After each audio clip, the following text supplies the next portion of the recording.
This is Not Ashamed with Ashley Nordman, a podcast all about life, dating, relationships, success, and more. It's time to share, and there's no holding back. Welcome to Not Ashamed. I'm your host, Ashley Nordman, and today I have a very special guest who is near and dear to me, Elizabeth Tucker. Hi. Thank you so much for being here. Of course, I'm excited. I know. I'm excited to talk with you. I have so much I want to cover with you today because you have such an inspiring story. You've gone through such crazy loss, but you've also come out on the other side and you've seen the light and have lived out this beautiful life, and you have this beautiful testimony, and I can't wait to talk about it. And I just know this is going to resonate with anybody listening.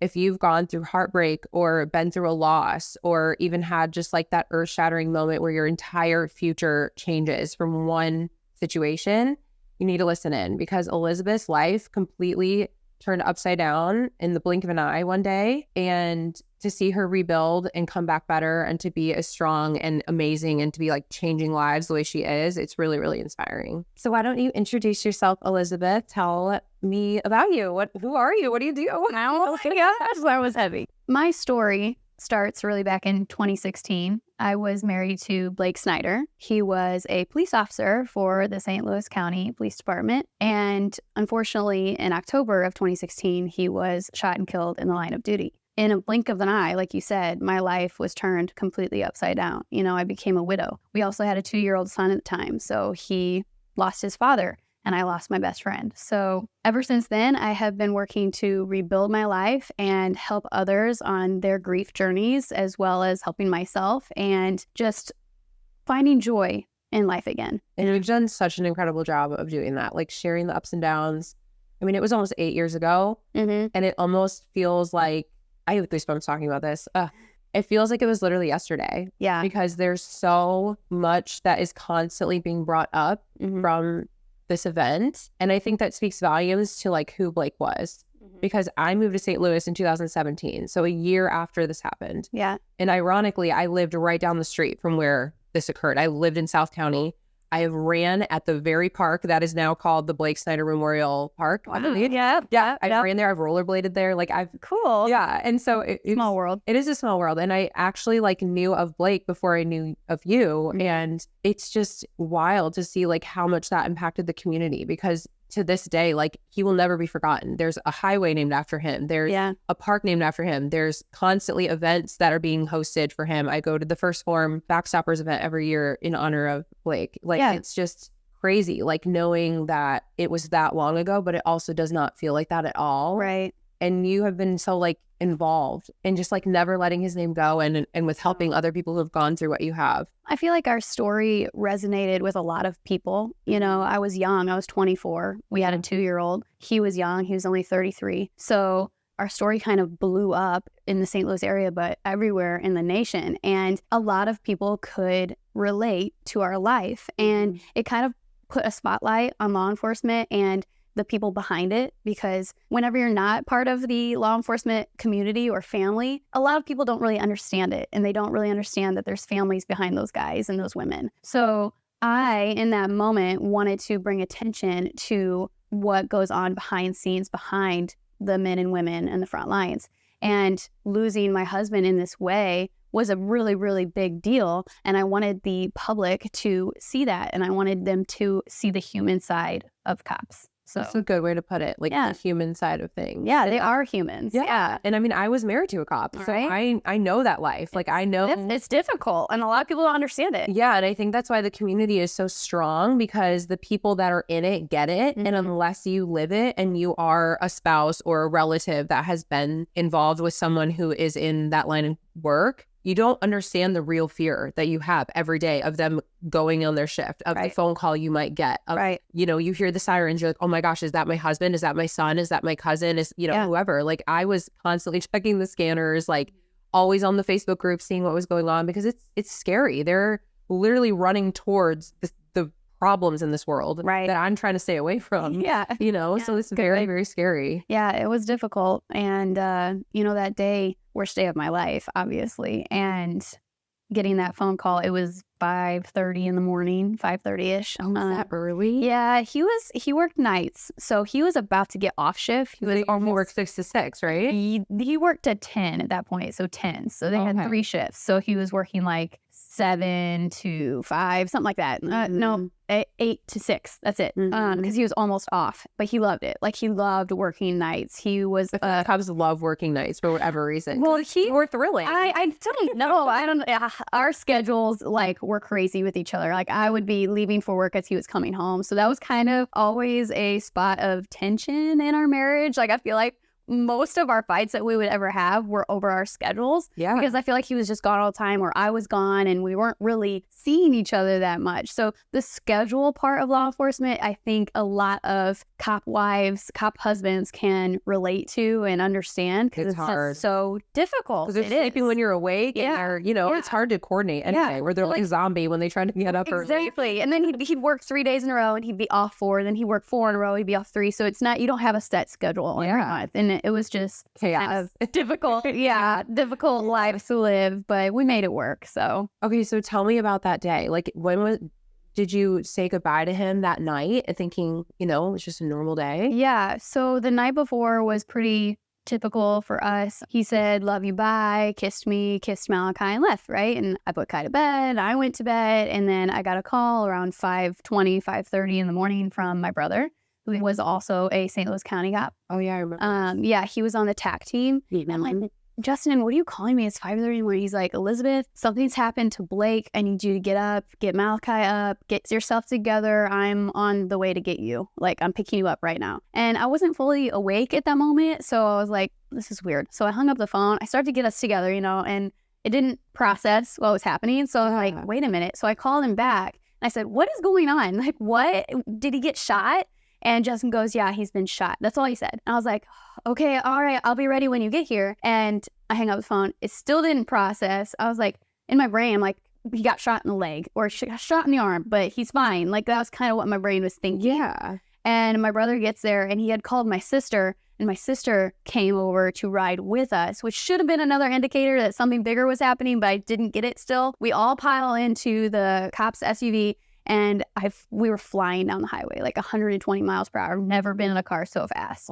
Flying because at the time we were living in Edwardsville, so it was like a good 50-minute drive to the hospital over in South County area. Okay, so you were meeting him in the hospital, you figured out. Yeah, we're going to the hospital. Okay. Yeah. And I'm still not really getting it. Justin's looking forward like a ghost. Malachi's like laughing and loving the lights going on in the car. He's a baby. Yeah, he he's know 2. What's going on. Yeah, he didn't understand. So your brother knew at this point, like he's keeping it. Yeah, he didn't really know what to say. He's like, he has hand on my arm, my leg and whatnot. And when we're pulling into the hospital parking lot, he gets a call as we're pulling in. And he's like, yes, sir.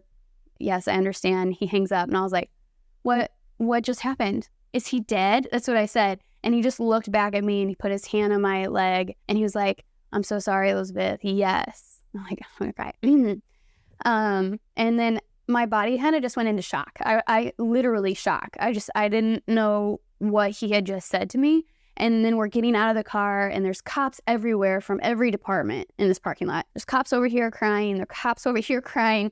Women over here, suited up men over here. Like, there's people everywhere. As I'm carrying my 2-year-old into the hospital, you know, my sister's carrying the diaper bag and Justin's holding my other arm. And you're finding out at the same time as all these people. You're literally finding out all at the same time. I think they all knew before I got there. Yeah, I think everybody knew because they knew what happened. So it was rough. Like they already knew the situation. Yes, I didn't even know what happened. You were like woken up out of your sleep. Yeah, I didn't. Literally. No one was telling me anything at this point. Oh my gosh. So we walked in and I told Justin immediately, I was like, I don't want Malachi to see anything. So someone needs to take him. So someone took him. And this whole day is a blur. So I'm giving you my best memories possible. Yeah, it's like your brain kind of blacks out. It did. Because of the trauma. Totally took over. You have to like retrace your steps later and be like, oh yeah, I kind of remember this happening. 100%. Yeah. It was shock. So someone took Malachi and then Justin proceeds to walk me into the room.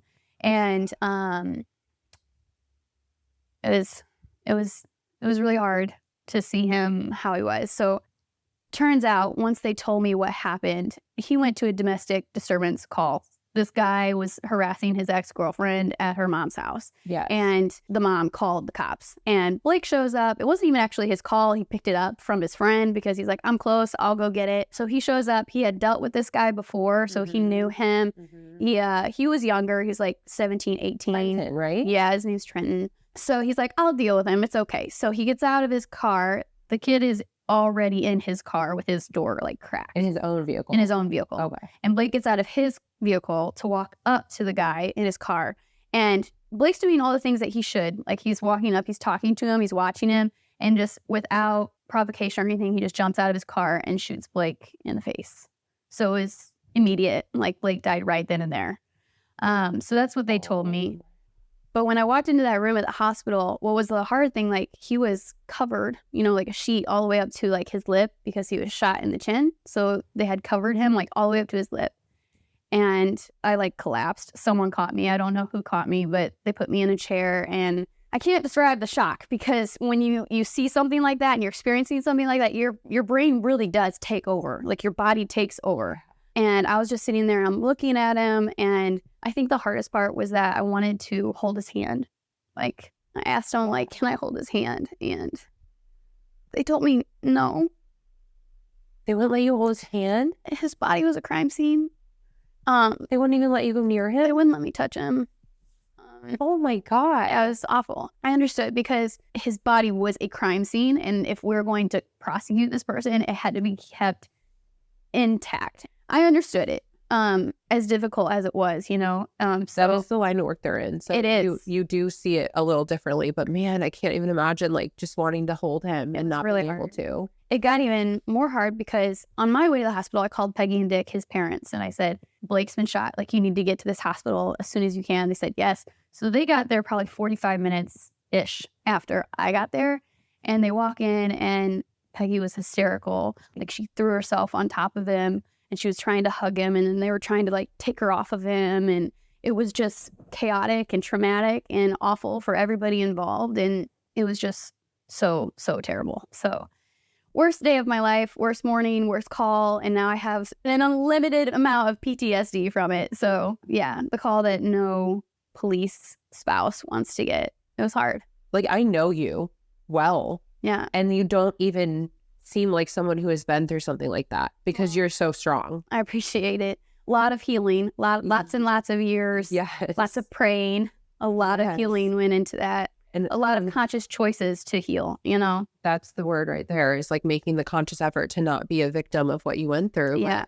Like, I've lived that life a little bit, and that is literally like your worst nightmare, and you have experienced that. Like, I never thought that would happen to me. No, you know, I kind of had this like blissfully unaware presence veil over my face. Which isn't always a bad way to... No, it's not. It's not. And I grew up in a cop household. My dad, my uncle, my brother, all cops. Yeah. So I knew the lifestyle, and I never had fear, ever. And especially because if anyone in our family was like, we thought would get hurt, it would be Justin, because he was on the TAC team. So he was going to warrants. Yeah, my brother, he was going to warrants. He was breaking out doors, and he had the more dangerous position. So we never thought it would be Blake, you know? So it was just very confusing. I was so confused at the time. Why was this happening? Why was my officer, my husband, the one that this happened to? And I wanted to share afterwards my journey, every step of the way of my healing process, everything that I was going through. I wanted to share it with everybody. And I started sharing on social media, which, you know, I got some flack for, but the majority of people wanted to see it, wanted to see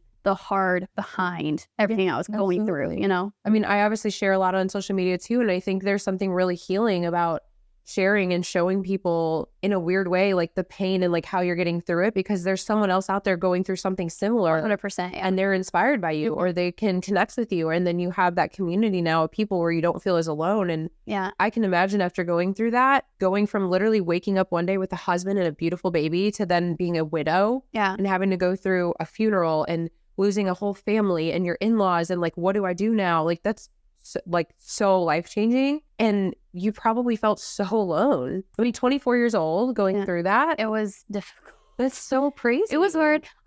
Blake was 8.5 years older than me. So he was a little bit older. I had never lived on my own before we got married.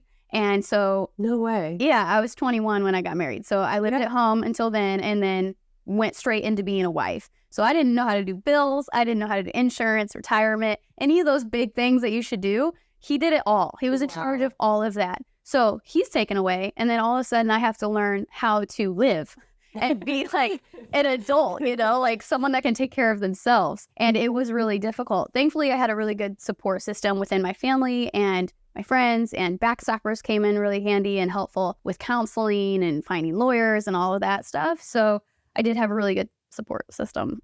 Thank you so much for listening. Make sure you tune in to part 2. And until next time, be loud, be proud, and be shameless. Visit us at anskinbeauty.com to shop all of our medical grade skincare.